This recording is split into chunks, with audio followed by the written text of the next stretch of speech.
स्वागत है PTC news विस्तार दर्शकों का। मैं हरप्रीत सिंह खास खबर लैके तुहाडे सामने एक बार फिर तो हाजिर हाँ। तुसीं देख रहे हो कि एआई वायर्स एंड केबल्स विचार तकरार एक अहम मुद्दे ते चर्चा लैके हाजिर हुए हैं। दो अहम मुद्दों ते अज गलबात करांगे। पहला मुद्दा मुलाजमां नाल जुड़िया होया। मुलाजमां दे लई चंगी खबर है कि भगवंत मान सरकार ने एक वड्डा ऐलान किया। कच्चे मुलाजमां नूं 35,000 कच्चे मुलाजमां नूं पक्का करने का एक वड्डा ऐलान किया। कुछ दिन पहला ही ऐलान किया कि नवीं भर्तियां जिहड़ियां ओह कड्ढियां जाणगीਆਂ और उस तो बाद अज एक होर जिसकी उड़ीक लंबे समय तो की जा रही थी कि कदों कच्चे मुलाजम ने जिहड़े पक्के किए जाएंगे, उसका ऐलान भी भगवंत मान की सरकार ने अज कर दिता है कि 35,000 मुलाजम ने जिहड़े जल्द ही पक्के किए जाएंगे। इसलिए बकायदा ऐलान कर दिता गया और जल्द ही सारी प्रक्रिया खत्म होने तो बाद अगले विधानसभा सैशन तक ये मुकम्मल कर लिया जाएगा। दूजा अहम मुद्दा जिहड़ा हैगा वो महंगाई दे नाल जुड़िया मुद्दा हैगा, जिहड़ा सीधा सीधा आम लोगों ते मार करता है, क्योंकि पेट्रोल डीजल के रेट लगातार वध रहे हैं, कुकिंग गैस के रेट वध रहे हैं और एक गल जिसनों अखों परोखे किया जा रहा है वह है डीजल का थोक रेट, जिहड़ा कि लगभग दुगने वाल चलता नज़र दिखाई दे रहा है। सो उस पर भी चर्चा करांगे कि थोक दे विच जेकर डीजल 25 रुपए लीटर महंगा होया तो उसका असर आम लोगों को किन्ना क पैंदा है, किन्ना क नहीं पैंदा, इस पर भी चर्चा करांगे। साडे नाल खास मेहमान दोवें ही डिबेट्स के नाल जुड़े रहेंगे। सब तो पहला मुलाजमां लई डिबेट आपां शुरू करांगे कि किन्ने कुछ चुनौतियां रहण वालियां ने, क्योंकि अक्सर ये भी देखने को मिलिया कि ऐलान बहुत सारे किए जाते हैं, वो पर सिरे नहीं चढ़ पाते। जे सिरे चढ़ते हैं तो अदालतों के विच जाके दम तोड़ देंगे ने। कदे किसी ते स्टे लग जाती है, कदे किसी ते कोई ना कोई तकनीकी खराबी आ जाती है या तकनीकी कारण करके वो सारिया चीज़ां ने अदालतों के विच धक्के खांदियां फिरदियां ने, वो सिरे नहीं चढ़ पादियां। तुसी पिछली सरकार का जेकर डेटा कढ़ के देखोगे तो तुहानूं तमाम असामियां, तमाम जिहड़ियां एप्लीकेशनस ने जिहड़ियां कढ़ियां गईयां सी पिछली सरकार वालों, उन्हां ते किसी ना किसी स्टे लगती रही। हालांकि जिहड़े प्रतिभागी ने वो इल्जाम लाते रहे कि सरकारां जाण के लूप होल रखदियां ने तां जो अदालतों के विच स्टे लग जाए और सानूं कोई जवाब भी ना देना पवे कि अदालत दे विच स्टे लगी है, असीं की कर सकते। सो ग्राफिक के जरिए शुरुआत करते हैं कि अज की ऐलान भगवंत मान की सरकार ने किया। भगवंत मान सरकार का मुलाजमां लई एक वड्डा ऐलान होया है। कच्चे मुलाजमां नूं पक्के करन दा ऐलान जिहड़ा वो भगवंत मान की सरकार वालों किया गया है और इस दे नाल ही तुहानूं दस दईए 35,000 मुलाजमां नूं पक्का करन दा ऐलान अज भगवंत मान सीएम पंजाब ने किया। ग्रुप सी ते ग्रुप डी के कच्चे मुलाजमां नूं पहलां पक्के करन दा फैसला लिया गया। तुहानूं दस दईए कि 4 कैटेगरी ने, ग्रुप सी ते ग्रुप डी नूं पहलां पक्के करन दी गल कीती गई है। फिलहाल पंजाब दे विच 1 लाख तो भी वध मुलाजम जिहड़े ने वो कच्चे मुलाजम ने, उन्हां दे विचों 35,000 हले कहा जा रहा कि असीं पक्के करांगे। पर सवाल एक वड्डा खड़ा ये जरूर हुंदा है कि यह ऐलान सिरे चढ़ पाएगा। जिस तरह मैं पहला कहा कि बहुत सारिया असामियां ते पोस्टां उत्ते अदालती स्टे लग जाता है, पिछली बारी भी इवें होया सीगा कि अदालती स्टे लग जाता। तकनीकी पड़चोल का बहुत ज़्यादा ध्यान रखना पेगा, नहीं तो यह मसला भी अदालतों के विच अड़ सकता है कि इन्हां मुलाजमां नूं पक्का किया जा रहा है, ये स्टे लग गई, वो स्टे लग गई, ये तकनीकी नुक्स रह गया। इन्हां गल्लां दा ध्यान जरूर रखना पेगा। भगवंत मान की ऐलान किया अज भगवंत मान ने इन्हां मुलाजमां प्रति, वो भी सुणा दिंदे। ਅਸੀਂ वादा किया सी चोण प्रचार दौरान कि ਅਸੀਂ सारे कच्चे मुलाजमां नूं पक्के करांगे। ਅੱਜ जो मैं फैसला करन लगे हाँ बहुत इतिहासिक है। शायद ही देश दे विच किसी गौरमेंट ने इस तरह का फैसला पहला किया होवे। ग्रुप सी ते ग्रुप डी दे 35,000 मुलाजम जिहड़े ने उन्हां नूं पक्के करन दा फैसला लिया गया। मैं अपने सारे अफसरां नाल मीटिंग कर ली, चीफ सैकटरी साहब नूं मैं निर्देश दे दिते ने कि ये ठेका प्रणाली ते आउटसोर्सिंग तो खैड़ा छड़ाओ। हैरानी की गल है कि स्कूल जिहड़े ने सरकारी वो टीचरां तो खाली पे ने। उस स्कूल के सामने जिहड़ी पानी की टैंकी है उहदे उत्ते जिहड़े एलिजिबल टीचर ने वो धरना दे रहे हैं उहदे उत्ते चढ़ के कि सानूं रख लो जी नौकरी कर। ये नहीं है कोई नवीं जॉब्स क्रिएट करनियां ने, हजे वो भी करांगे, पर पहलां जे पुरानियां नूं ही भर दईए तो बहुत सारे जिहड़े बेरोजगार ने उन्होंने घरों के चुल्हे की अग जी है बन लगू, उन्होंने घरों खुशियां आउणगियां। 35,000 ग्रुप सी ते ग्रुप डी दे जिहड़े मुलाजम ने कच्चे उन्होंने पक्के करने के निर्देश दे दिते ने। मैं चीफ सैकटरी साहब नूं निर्देश दिता है कि अगले विधान सभा सैशन तो पहला पहला इस कानून का मसौदा बना के मैनूं भेजो ताकि आपां विधान सभा दे विच उहनूं मंजूर करके लागू कर सकिए। ਸੋ 35000 ਮੁਲਾਜ਼ਮ ਇਹ ਕਹਿੰਦੇ ਨੇ ਕਿ ਠੇਕਾ ਪ੍ਰਣਾਲੀ ਤੇ ਆਊਟਸੋਰਸਿੰਗ ਪ੍ਰਣਾਲੀ ਤੋਂ ਖੜਾ ਛਡਾਣਾ ਹੈ। ਇਸ ਲਈ ਸ਼ੁਰੂਆਤ 35000 ਮੁਲਾਜ਼ਮਾਂ ਤੋਂ ਕਰਾਂਗੇ। ਅਗਲੇ ਵਿਧਾਨ ਸਭਾ ਸੈਸ਼ਨ ਤੱਕ ਸਾਰੀ ਪ੍ਰਣਾਲੀ ਹੈ ਜਿਹੜੀ ਸਾਰੀ ਪ੍ਰਕਿਰਿਆ ਜਿਹੜੀ ਉਹ ਮੁਕੰਮਲ ਕਰ ਲਈ ਜਾਵੇ ਤਾਂ ਜੋ ਵਿਧਾਨ ਸਭਾ ਦੇ ਵਿੱਚ ਪਾਸ ਕਰਕੇ 35000 ਮੁਲਾਜ਼ਮ ਨੂੰ ਉਹਨੂੰ ਪੱਕਾ ਕਰ ਦਿੱਤਾ ਜਾਵੇ। ਫਿਲਹਾਲ ਗੱਲ ਗਰੁੱਪ ਸੀ ਤੇ ਗਰੁੱਪ ਡੀ ਦੀ ਹੋ ਰਹੀ ਹੈ। ਦੋ ਖਾਸ ਮਹਿਮਾਨ ਇਸ ਮੁੱਦੇ ਤੇ ਸਾਡੇ ਨਾਲ ਜੁੜੇ ਹੋਏ ਨੇ ਜਿਨ੍ਹਾਂ ਨੇ ਲੰਬਾ ਸੰਘਰਸ਼ ਕੀਤਾ ਭਾਵੇਂ ਉਹ ਕੱਚੇ ਮੁਲਾਜ਼ਮਾਂ ਨੂੰ ਪੱਕੇ ਕਰਨ ਦੀ ਗੱਲ ਹੋਵੇ ਜਾਂ ਆਊਟਸੋਰਸਿੰਗ ਤੇ ਰੱਖੇ ਹੋਏ ਠੇਕੇ ਤੇ ਰੱਖੇ ਹੋਏ ਮੁਲਾਜ਼ਮ ਨੇ ਜਿਹੜੇ ਉਹਨਾਂ ਨੂੰ ਪੱਕੇ ਕਰਨ ਦੀ ਗੱਲ ਹੋਵੇ ਜਾਂ ਬੇਰੋਜ਼ਗਾਰਾਂ ਦੀ ਗੱਲ ਹੋਵੇ ਜਿਨ੍ਹਾਂ ਨੇ ਉਹ ਸਾਰੀਆਂ ਸ਼ਰਤਾਂ ਉਹ ਸਾਰੀਆਂ ਨਿਯਮ ਨੇ ਜਿਹੜੇ ਉਹ ਪੂਰੇ ਕੀਤੇ ਨੇ ਜਿਹੜੇ ਸਰਕਾਰ ਵੱਲੋਂ ਕਹੇ ਗਏ ਸੀਗੇ ਪਰ ਫਿਰ ਵੀ ਨੌਕਰੀ ਤੋਂ ਬਾਹਰ ਨੇ। ਉਹ ਦੋ ਖਾਸ ਮਹਿਮਾਨ ਸਾਡੇ ਨਾਲ ਜੁੜੇ ਹੋਏ ਨੇ। ਆਸ਼ੀਸ਼ ਜਲਾਹਾ ਜਨਰਲ ਸਕੱਤਰ ਨੇ ਠੇਕਾ ਮੁਲਾਜ਼ਮ ਐਕਸ਼ਨ ਕਮੇਟੀ ਪੰਜਾਬ ਦੇ ਔਰ doctor Prabhjot Jabbal AMO RBSK ਇਹਨੇ ਸਿਹਤ ਵਿਭਾਗ ਦੇ ਨਾਲ ਜੁੜੇ ਹੋਏ ਮੈਡਮ ਡਾਕਟਰ ਪ੍ਰਭਜੋਤ ਜੱਬਲ ਵੀ ਸਾਡੇ ਨਾਲ ਜੁੜੇ ਹੋਏ ਨੇ। ਬਹੁਤ ਬਹੁਤ ਧੰਨਵਾਦ, ਬਹੁਤ ਬਹੁਤ ਸਵਾਗਤ ਹੈ ਦੋਵੇਂ ਮਹਿਮਾਨਾਂ ਦਾ ਇਸ ਪੂਰੇ ਮੁੱਦੇ ਤੇ ਜੁੜਨ ਦੇ ਲਈ। ਜਲਾਹਾ ਸਾਹਿਬ ਆਪਾਂ ਲਗਾਤਾਰ ਡਿਬੇਟਸ ਕਰਦੇ ਰਹੇ ਹਾਂ ਇਸ ਮੁੱਦੇ ਤੇ, ਲਗਾਤਾਰ ਤੁਸੀਂ ਵੀ ਆਪਣੀ ਪ੍ਰਤੀਕਿਰਿਆ ਦਿੰਦੇ ਰਹੇ ਹੋ। ਸਵਾਗਤ ਕਰੋਗੇ ਇਸ ਫੈਸਲੇ ਦਾ 35000 ਮੁਲਾਜ਼ਮ ਪੱਕੇ ਕਰਨ ਦੀ ਗੱਲ ਕੀਤੀ ਗਈ ਹੈ। ਧੰਨਵਾਦ ਹਰਪ੍ਰੀਤ ਜੀ, ਪਹਿਲਾਂ ਤਾਂ ਤੁਹਾਡਾ ਤੇ PTC ਦਾ ਜੋ ਤੁਸੀਂ ਹਰ ਵਾਰ ਮੌਕਾ ਦਿੱਤੇ ਹੋ। ਤੁਹਾਡੀ ਗੱਲ ਸਹੀ, ਆਪਾਂ ਬੜੀ ਵਾਰ ਡਿਬੇਟ ਕੀਤੀਆਂ ਨੇ ਇਸ ਮਸਲੇ ਤੇ ਜੀ। ਬਿਲਕੁਲ ਸਵਾਗਤ ਕਰ ਰਹੇ ਹਾਂ ਜੀ, ਖਿੜੇ ਮੱਥੇ ਨੂੰ ਲੈ ਰਹੇ ਹਾਂ ਤੇ ਕਿਉਂਕਿ ਕਿਤੇ ਸਾਨੂੰ 5 ਸਾਲ ਪਹਿਲਾਂ ਸੰਘਰਸ਼ ਕਰਨਾ ਪੈਂਦਾ ਸੀ ਤੇ ਆਖਰੀ ਮਹੀਨੇ 'ਚ ਜਾ ਕੇ ਜੋ ਪਿਛਲੇ 2 ਵਾਰੀ ਹੋ ਚੁੱਕਿਆ ਸਰਕਾਰਾਂ ਜੀ ਇਹਨੂੰ ਚੁਣਾਵੀ ਮੁੱਦੇ ਦੇ ਤੌਰ ਤੇ ਐਲਾਨ ਕਰਦੀਆਂ ਸੀ ਵੀ ਇੰਨੇ ਮੁਲਾਜ਼ਮ ਪੱਕੇ ਕਰ ਰਹੇ ਹਾਂ ਤੇ ਉਹ ਵੋਟਾਂ ਆ ਜਾਂਦੀਆਂ ਸੀ ਤੇ ਉਹ ਕਿਸੇ ਨਾ ਕਿਸੇ ਕਾਰਨ ਸਿਰੇ ਨਹੀਂ ਚੜਦਾ ਸੀ ਜੀ। ਪਰ ਸਿਰਫ 7 ਦਿਨ ਬਣੇ ਹੋਏ ਨੇ ਸਰਕਾਰ ਨੂੰ ਤੇ ਸਰਕਾਰ ਵੱਲੋਂ ਮੁੱਖ ਮੰਤਰੀ ਭਗਵੰਤ ਮਾਨ ਜੀ ਵੱਲੋਂ ਐਲਾਨ ਕੀਤਾ ਗਿਆ ਤਾਂ ਬਿਲਕੁਲ ਸਵੀਕਾਰ ਕਰ ਰਹੇ ਹਾਂ ਕਿਉਂਕਿ ਇਹਦੇ ਵਿੱਚ ਸਾਨੂੰ ਕਾਫੀ ਪੋਜ਼ਿਟਿਵਲੀ ਲੱਗ ਰਿਹਾ ਕਿਉਂਕਿ ਜੇ ਸ਼ੁਰੂਆਤ ਵਿੱਚ ਹੀ ਸਰਕਾਰ ਐਲਾਨ ਕਰਦੀ ਹੈ ਤੇ ਨਾਲ ਉਹਨਾਂ ਨੇ ਇਹ ਵੀ ਗੱਲ ਕਹੀ ਹੈ ਵੀ ਆਂਦੇ ਵਿਧਾਨ ਸਭਾ 'ਚ ਇਜਲਾਸ ਵਿੱਚ ਇਹਨੂੰ ਬਿੱਲ ਲਿਆਂਦਾ ਜਾਊਗਾ ਤਾਂ ਹੁਣ ਜਿਹੜੀ ਗੱਲ ਇਹ ਕਹਿ ਰਹੇ ਨੇ ਜੇ ਇਹਨੂੰ ਹੂਬਹੂ ਅਮਲੀ ਜਾਮਾ ਅਪਣਾਇਆ ਜਾਂਦਾ ਹੈ ਜੀ ਤਾਂ ਇਹਦੇ 'ਚ ਕੋਈ ਦੋ ਰਾਏ ਨਹੀਂ ਰਹਿ ਜਾਣਗੀਆਂ। ਫਿਰ ਪੰਜਾਬ ਦੇ ਕੱਚੇ ਮੁਲਾਜ਼ਮਾਂ ਜਿਹੜੇ ਇੱਕ ਲੰਬੇ ਸਮੇਂ ਤੋਂ ਦੁੱਖ ਸੰਤਾਪ ਭੋਗ ਰਹੇ ਨੇ ਉਹਨਾਂ ਦੇ ਦੁੱਖ ਕੱਟਣ ਵਾਲੇ ਨੇ ਉਹਨਾਂ ਦਾ ਜਿਹੜਾ ਸੰਤਾਪ ਉਹ ਖਤਮ ਹੋਣ ਵਾਲਾ ਜੀ। ਜਲਾਲ ਸਾਹਿਬ ਜਿਹੜੀ ਗੱਲ ਪਹਿਲੇ ਕੈਟੇਗਰੀ ਗਰੁੱਪ ਸੀ ਤੇ ਗਰੁੱਪ ਡੀ ਦੀ ਕੀਤੀ ਜਾ ਰਹੀ ਹੈ ਇਹ ਪਾਰਟਿਕੂਲਰ ਕਿਉਂ ਕੀਤਾ ਗਿਆ? ਅਸੀਂ ਤਕਨੀਕੀ ਤੌਰ ਤੇ ਤੁਹਾਡੇ ਤੋਂ ਸਮਝਣਾ ਚਾਹੁੰਦੇ ਹਾਂ। ਸ਼ੁਰੂਆਤ ਹੇਠਲੇ ਦਰਜੇ ਤੋਂ ਕਰਨਾ ਚਾਹੁੰਦੇ ਨੇ ਕਿ ਹੇਠਲੇ ਦਰਜੇ ਵਾਲਿਆਂ ਨੂੰ ਜ਼ਿਆਦਾ ਜ਼ਰੂਰਤ ਪੈਂਦੀ ਹੈ ਉਹਨਾਂ ਨੂੰ ਪਹਿਲਾਂ ਆਪਾਂ ਪੱਕਾ ਕਰੀਏ ਫਿਰ ਉੱਪਰ ਤੱਕ ਜਾਵਾਂਗੇ ਨਾ? ਬਿਲਕੁਲ ਵਾਜਬ ਹੈ ਜੀ। ਸਾਡੇ ਗੁਰੂਆਂ ਨੇ ਵੀ ਹਮੇਸ਼ਾ ਗੱਲ ਕਹੀ ਹੈ ਵੀ ਪਹਿਲਾਂ ਥੱਲੜੇ ਪੱਧਰ ਦਾ ਹੱਥ ਫੜੋ। ਇਹਦੇ 'ਚ ਕੋਈ ਸ਼ੱਕ ਨਹੀਂ ਜਿਹੜਾ ਗਰੁੱਪ D-C ਦਾ ਮੁਲਾਜ਼ਮ ਹੈ 90 ਤੋਂ ਲੈ ਕੇ 80% ਮੁਲਾਜ਼ਮ ਇਹਦੇ ਵਿੱਚ ਹੀ ਕਵਰ ਹੋ ਜਾਂਦੇ ਨੇ ਕਿਉਂਕਿ ਜਿਹੜਾ ਮੈਜੋਰਟੀ 'ਚ ਫੀਲਡ ਸਟਾਫ ਹੈ ਗਰਾਊਂਡ ਤੇ ਜਿੰਨਾ ਵੀ ਸਟਾਫ ਹੈ ਸਾਰਾ ਕਲੈਰੀਕਲ ਕੈਡਰ ਹੈ ਫੀਲਡ ਸਟਾਫ ਹੈ ਆਪਣੀ ਨਰਸਾਂ ਨੇ ਸਾਰੇ ਡਰਾਈਵਰਸ ਨੇ ਆਪਣੇ ਕਲਾਸ 4 ਜਿੰਨਾ ਵੀ ਹੈ ਤਾਂ ਸਾਰਾ DC ਤੇ D 'ਚ ਕਵਰ ਅਪ ਹੋ ਜਾਂਦਾ ਹੈ ਜੀ। ਦੂਜੀ ਗੱਲ ਸਭ ਤੋਂ ਵੱਡਾ ਜਿਹੜਾ ਰੀਜ਼ਨ ਹੈ ਬਹੁਤ ਨਗੂਣੀਆਂ ਤਨਖਾਹਾਂ ਹੁੰਦੀਆਂ ਨੇ ਗਰੁੱਪ C ਤੇ D ਦੀਆਂ ਜੀ ਜੀ ਬਿਲਕੁਲ। ਜੇ ਮੈਂ ਤੁਹਾਨੂੰ ਐਗਜ਼ਾਮਪਲ ਦਵਾਂ ਤਾਂ ਜੇ ਏਦਾਂ ਦੀ ਐਗਜ਼ਾਮਪਲਾਂ ਨੇ ਸਾਡੇ ਕੋਲ 15 ਸਾਲਾਂ ਤੋਂ 4,500 5,000 ਰੁਪਇਆ ਤਨਖਾਹ ਲੈ ਕੇ ਸਾਡੇ ਮੁਲਾਜ਼ਮ ਕੰਮ ਕਰ ਰਹੇ ਨੇ। ਅੱਜ ਦੀ ਮਹਿੰਗਾਈ ਦੇ ਯੁੱਗ ਵਿੱਚ ਜਿੱਥੇ ਸਿਲੰਡਰ ਹੀ ਜਿਹੜਾ 1,000-1,200 ਰੁਪਏ ਤੇ ਪਹੁੰਚਿਆ ਪਿਆ ਉੱਥੇ 4,500 5,000 ਦੇ ਵਿੱਚ ਕੰਮ ਕਰਨਾ ਕਿੰਨਾ ਕੁ ਸ਼ਾਇਦ ਉਹ ਅੱਖ ਚੱਬਣ ਤੋਂ ਵੀ ਭੈੜੀ ਗੱਲ ਹੈ ਪਰ ਅਸੀਂ ਜੀ ਰਹੇ ਹਾਂ ਅਸੀਂ ਕੱਟ ਰਹੇ ਹਾਂ ਕਿਉਂਕਿ ਸਾਡੀ ਮਜਬੂਰੀ ਸੀ ਸਾਡੇ ਕੋਲ ਹੋਰ ਰਾਹ ਨਹੀਂ ਸੀਗਾ।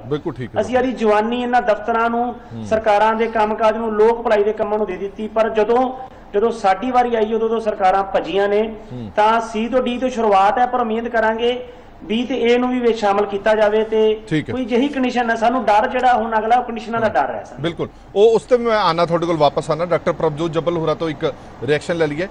ਡਾਕਟਰ ਪ੍ਰਭਜੋਤ ਤੁਸੀਂ ਵੀ ਲਗਾਤਾਰ ਜਿਹੜੇ ਮੁਲਾਜ਼ਮ ਜਥੇਬੰਦੀਆਂ ਦੇ ਨਾਲ ਸਿਰ ਜੋੜ ਕੇ ਤੁਸੀਂ ਵੀ ਧਰਨੇ ਪ੍ਰਦਰਸ਼ਨ ਕਰਦੇ ਰਹੇ ਹੋ।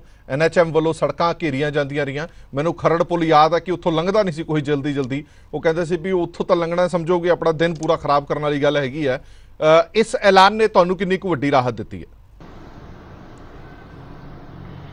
ਸਰ ਮੈਂ ਪਹਿਲਾਂ ਤਾਂ PTC ਨਿਊਜ਼ ਦਾ ਤੁਹਾਡਾ ਬਹੁਤ-ਬਹੁਤ ਧੰਨਵਾਦ ਕਰਦੀ ਹਾਂ ਕਿ ਸਾਨੂੰ ਇਸ ਮੁੱਦੇ ਤੇ ਇੱਥੇ ਬੁਲਾਉਣ ਦੇ ਲਈ ਜੀ। ਔਰ ਸੈਕੰਡ ਨੰਬਰ ਦੇ ਉੱਤੇ ਮੈਂ ਇਸ ਐਲਾਨ ਦੇ ਨਾਲ ਮੈਂ ਇਹ ਦੱਸਣਾ ਚਾਹੁੰਦੀ ਹਾਂ ਕਿ ਜਿਵੇਂ ਕਿ ਆਸ਼ੀਸ਼ ਜੀ ਨੇ ਕਿਹਾ ਕਿ ਆਪ ਦੀ ਸਰਕਾਰ ਬਹੁਤ ਹੀ ਵਧਾਈ ਦੀ ਪਾਤਰ ਹੈ ਸਿਰਫ ਇਸ ਲਈ ਨਹੀਂ ਕਿਉਂਕਿ ਉਹ ਜਿੱਤ ਕੇ ਆਈ ਹੈ ਇਸ ਲਈ ਕਿਉਂਕਿ ਮੁਲਾਜ਼ਮਾਂ ਨੂੰ ਜੋ ਚੀਜ਼ ਕੋਡ ਆਫ ਕੰਡਕਟ ਦੇ ਨੇੜੇ ਪਿਛਲੇ 15 ਸਾਲ ਤੋਂ ਸੁਣਨ ਨੂੰ ਮਿਲਦੀ ਸੀ ਵਿਧਾਨ ਸਭਾ ਦੇ ਸੈਸ਼ਨ ਕੈਬਨਿਟ ਉਹ ਸਾਨੂੰ ਸਟਾਰਟਿੰਗ 'ਚ ਹੀ ਸੁਣਨੇ ਮਿਲਣਗੇ ਵਿਦਆਊਟ ਐਨੀ ਧਰਨਾ ਔਰ ਇਹ ਇੱਕ ਪੋਜ਼ਿਟਿਵ ਪੁਆਇੰਟ ਹੈ ਮੁਲਾਜ਼ਮਾਂ ਲਈ ਕਿਉਂਕਿ ਮੁਲਾਜ਼ਮਾਂ ਨੂੰ ਅਗਰ ਉਹ ਸੁਣਨ ਨੂੰ ਮਿਲੇਗੀ ਤਾਂ ਮੁਲਾਜ਼ਮ ਸੜਕਾਂ ਤੇ ਕਿਉਂ ਉਤਰਨਗੇ ਲੋਕਾਂ ਨੂੰ ਪਰੇਸ਼ਾਨੀ ਕਿਉਂ ਕਰਨਗੇ।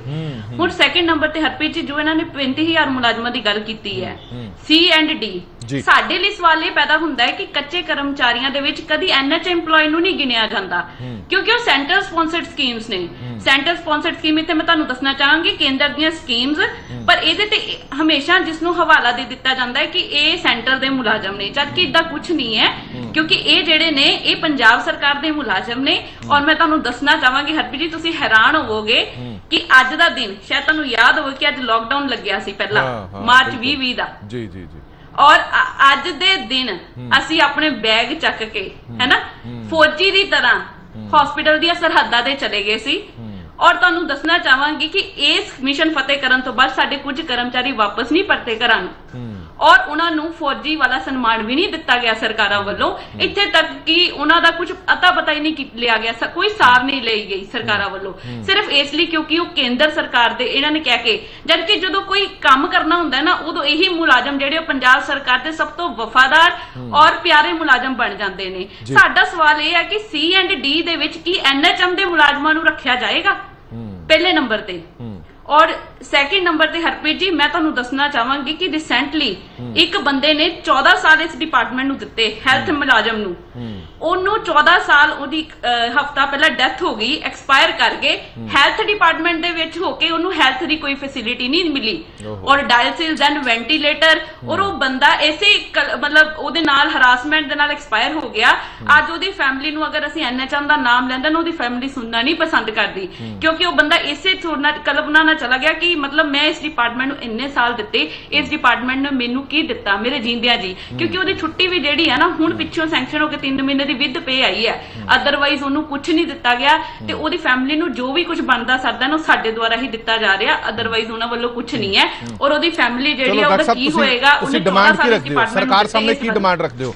ਜੋ ਸਾਡੇ ਤੱਕ ਜਾਣਕਾਰੀ ਮਿਲੀ ਹੈ ਉਸ ਦੇ ਮੁਤਾਬਕ ਇਹ ਹੈ ਕਿ ਜਿਹੜੇ ਆ ਸਿਰਫ ਪੰਜਾਬ ਦੀ ਜਿਹੜੀਆਂ ਜਥੇਬੰਦੀਆਂ ਨੇ ਜਾਂ ਪੰਜਾਬ ਦੇ ਮੁਲਾਜ਼ਮ ਨੇ ਜਿਹੜੀਆਂ ਸੈਂਟਰ ਸਪਾਂਸਰਡ ਸਕੀਮ ਨੇ ਉਹ ਉਸ ਕੈਟਾਗਰੀ ਦੇ ਵਿੱਚ ਨਹੀਂ ਸ਼ਾਮਲ ਕੀਤੇ ਗਏ ਫਿਲਹਾਲ ਤੁਸੀਂ ਇਸ ਸਕੀਮ ਦੇ ਵਿੱਚ ਨਹੀਂ ਆਉਂਦੇ ਜੋ ਸਾਡੇ ਸੂਤਰ ਕਹਿੰਦੇ ਨੇ ਉਹਨਾਂ ਮੁਤਾਬਕ। ਅੱਛਾ ਸਰ ਫਿਰ ਮੇਰਾ ਇੱਕ ਮੈਸੇਜ ਦੇ ਦਿਓ ਹੈਲਥ ਤੇ ਐਜੂਕੇਸ਼ਨ ਨੂੰ ਪ੍ਰਾਇੋਰਟੀ ਦਿੰਦੇ ਨੇ ਆਪ ਸਰਕਾਰ ਵਾਲੇ ਔਰ ਹੈਲਥ ਦੇ ਵਿੱਚ 70 ਤੋਂ 80% ਜਿਹੜਾ ਡਿਪਾਰਟਮੈਂਟ ਹੈ ਨਾ ਉਹ NHM ਆ ਤੇ 12,500 ਮੁਲਾਜ਼ਮ ਸੀ ਜਿਨ੍ਹਾਂ ਦੇ ਪਰਿਵਾਰਾਂ ਨੇ ਇਹਨਾਂ ਨੂੰ ਵੋਟ ਪਾਈ ਔਰ ਇਹਨਾਂ ਨੂੰ ਲਿਆਂਦਾ ਤੇ ਕਾਂਗਰਸ ਸਰਕਾਰ ਨੂੰ ਹਾਰ ਦਾ ਮੂੰਹ ਦੇਖਣਾ ਪਿਆ।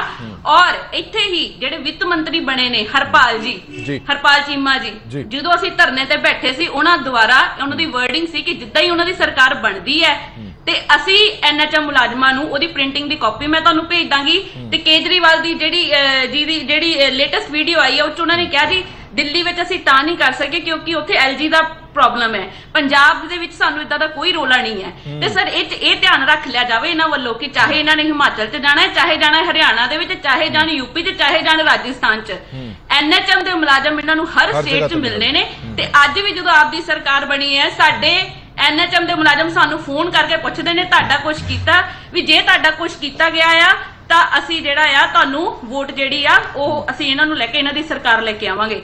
ਜੇ ਤੇ ਇਹ ਕਰ ਦਿੰਦੇ ਨੇ ਤਾਂ ਅਸੀਂ ਜ਼ਰੂਰ ਜਿਹੜਾ ਆ ਆਪਾਂ ਇਹਨਾਂ ਨੂੰ ਜਿਹੜੀ ਆ ਆਉਣ ਵਾਲੇ ਸਮੇਂ 'ਚ ਸਪੋਰਟ ਕਰਾਂਗੇ ਨਹੀਂ ਤਾਂ ਅਸੀਂ ਇਹਨਾਂ ਦੀ ਬਿਲਕੁਲ ਸਪੋਰਟ ਨਹੀਂ ਕਰਾਂਗੇ।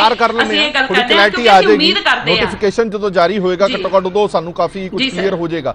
ਅਸ਼ੀਸ਼ ਜੁਲਾਹਾ ਇੱਕ ਖਦਸ਼ਾ ਜਿਹੜਾ ਮੈਂ ਸ਼ੁਰੂਆਤ ਦੇ ਵਿੱਚ ਪ੍ਰਗਟ ਕੀਤਾ ਸੀਗਾ ਕਿ ਬੜੀ ਵਾਰੀ ਅਜਿਹਾ ਹੋਇਆ ਪਿਛਲੀਆਂ ਸਰਕਾਰਾਂ ਦੇ ਦੌਰਾਨ ਅਜਿਹਾ ਹੋਇਆ ਕਿ ਨਵੀਆਂ ਐਪਲੀਕੇਸ਼ਨਸ ਨਵੀਆਂ ਕੱਢੀਆਂ ਗਈਆਂ ਨਵੀਆਂ ਜੌਬਸ ਕ੍ਰੀਏਟ ਕੀਤੀਆਂ ਗਈਆਂ ਪਰ ਕਿਤੇ ਨਾ ਕਿਤੇ ਕੋਈ ਨਾ ਕੋਈ ਲੂਪਹੋਲ ਅਜਿਹਾ ਰਹਿ ਜਾਂਦਾ ਜਿਹੜਾ ਸਟੇ ਲੱਗ ਜਾਂਦੀ ਹੈ ਜਿਸ ਤੇ ਕੋਈ ਚੈਲੰਜ ਹੋ ਜਾਂਦਾ ਹੈ ਉਹ ਅਦਾਲਤਾਂ ਦੇ ਵਿੱਚ ਹੀ ਚੱਕਰ ਕੱਟਦੇ ਹੋਏ ਮੁਲਾਜ਼ਮ ਵਿਚਾਰੇ ਆਪਣੇ ਪੱਲਿਓਂ ਪੈਸੇ ਖਰਚਦੇ ਹੋਏ ਮੁਲਾਜ਼ਮ ਰਹਿ ਜਾਂਦੇ ਨੇ ਨੌਕਰੀ ਨਹੀਂ ਮਿਲ ਪਾਉਂਦੀ ਔਰ ਸਰਕਾਰ ਦੇ ਕੋਲੇ ਚੰਗਾ ਬਹਾਨਾ ਹੁੰਦਾ ਕਿ ਦੇਖੋ ਮਾਮਲਾ ਤਾਂ ਕੋਰਟ ਦੇ ਵਿੱਚ ਹੈ ਜੀ ਅਸੀਂ ਕੁਝ ਕਰ ਨਹੀਂ ਸਕਦੇ। ਤੁਹਾਨੂੰ ਲੱਗਦਾ ਕਿ ਇਹਨਾਂ ਗੱਲਾਂ ਦਾ ਬਹੁਤ ਧਿਆਨ ਰੱਖਣਾ ਪਏਗਾ ਹੁਣ ਸਰਕਾਰ ਨੂੰ?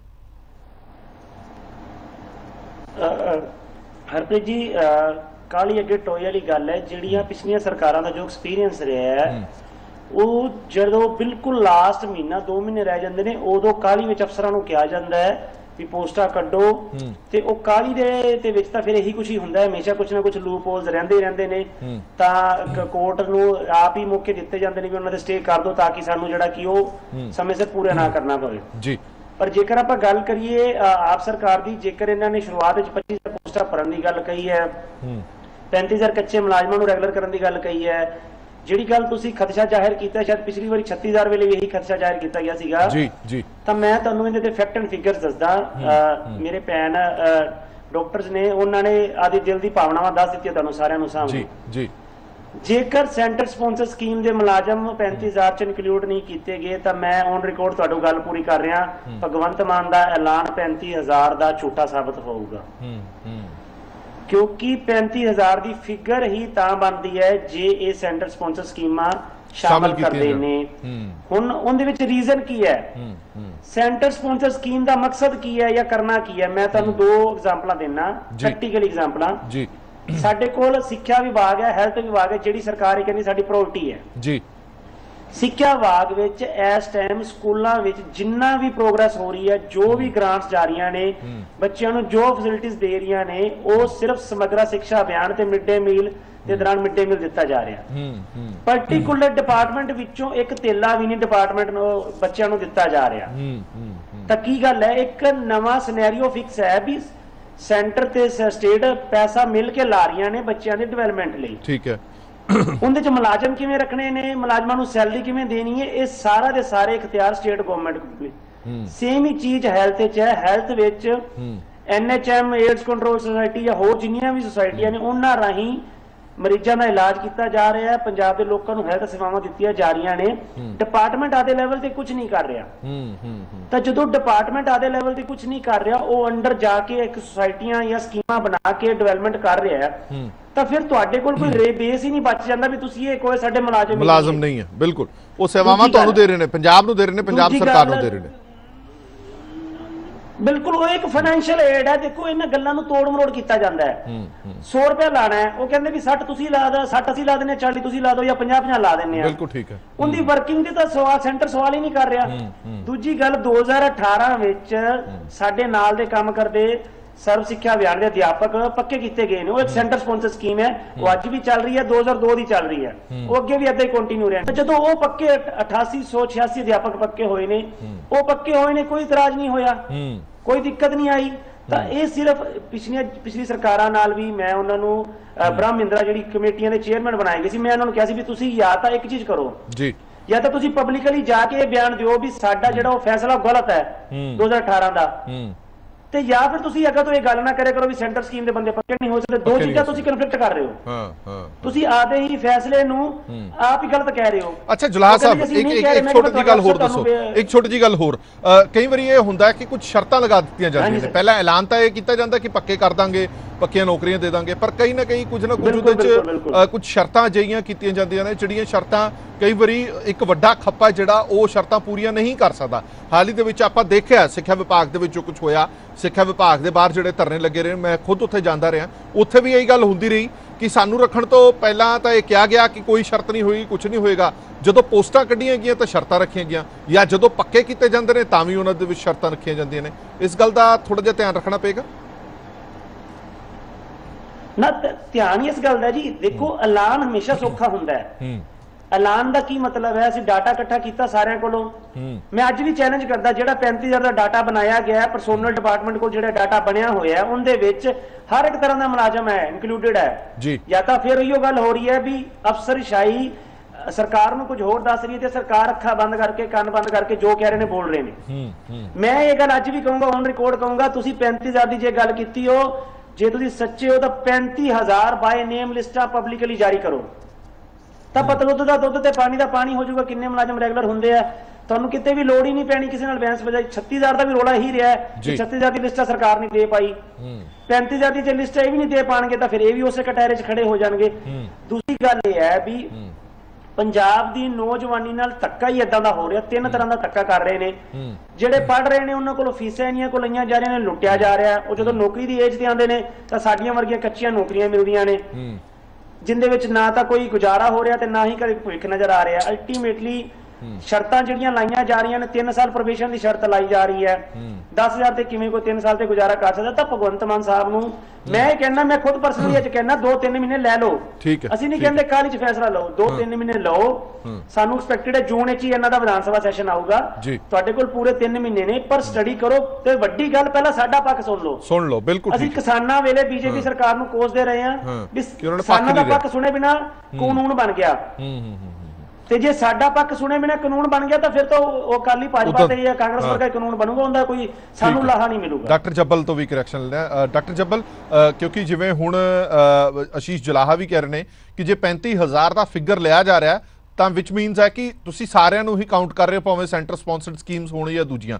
ਮੈਂ ਇੱਕ ਥੋੜਾ ਜਿਹਾ ਤਕਨੀਕੀ ਪੱਖ ਵੀ ਤੁਹਾਡੇ ਤੋਂ ਜਾਣਨਾ ਚਾਹਨਾ, ਜੇ ਉਹ ਤੁਹਾਨੂੰ ਪੱਕਾ ਕਰ ਦਿੰਦੇ ਨੇ, ਮਤਲਬ ਸੈਂਟਰ ਸਪਾਂਸਰਡ ਸਕੀਮ ਦੇ ਵਿੱਚ ਜਿਹੜੇ ਮੁਲਾਜ਼ਮ ਆਉਂਦੇ ਉਹਨਾਂ ਨੂੰ ਪੱਕਾ ਕਰ ਦਿੰਦੇ ਨੇ, ਫਿਰ ਉਹ ਮੁਲਾਜ਼ਮ ਕਿਹਦੇ ਗਿਣੇ ਜਾਣਗੇ? ਫਿਰ ਉਹਨਾਂ ਦਾ ਸੈਂਟਰ ਨਾਲ ਕੋਈ ਲੈਣਾ ਦੇਣਾ ਨਹੀਂ ਹੋਏਗਾ, ਉਹ ਪੰਜਾਬ ਸਰਕਾਰ ਦੇ ਮੁਲਾਜ਼ਮ ਬਣ ਜਾਣਗੇ?